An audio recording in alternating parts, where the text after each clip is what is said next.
penyusunan data laporan. Kemudian di sini ada skenario use case system. Use case utamanya itu logic system, aplikasi penggunaan barang dan kasir. Kedua ada yang pesanan dan logistik, yaitu mencatatkan order laundry. Dan terakhir ada pembayaran, transaksi digital dan pembeli.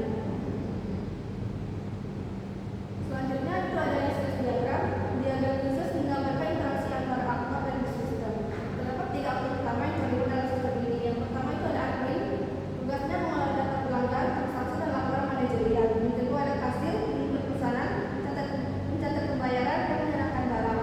Yang ketiga yaitu pelanggan dengan tugas melakukan login dan memantau status laundry.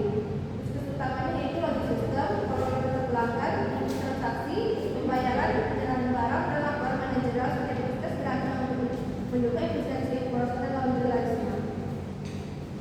Selanjutnya ada kelas diagram, kelas utama dalam sistem informasi laundry serta relasinya, yaitu ada user, mengelola aplikasi dengan hak akses, kemudian pelanggan, menggunakan identitas dan nilai transaksi pelanggan, selanjutnya transaksi, mencatat pesanan, jenis layanan dan status pengerjaan. Kemudian pembayaran, menghubungkan transaksi dengan metode dan status pembayaran. Selanjutnya ada laporan, mengagregasi data transaksi untuk kebutuhan manajerial. Selanjutnya ada aktiviti diagram. Aktiviti diagram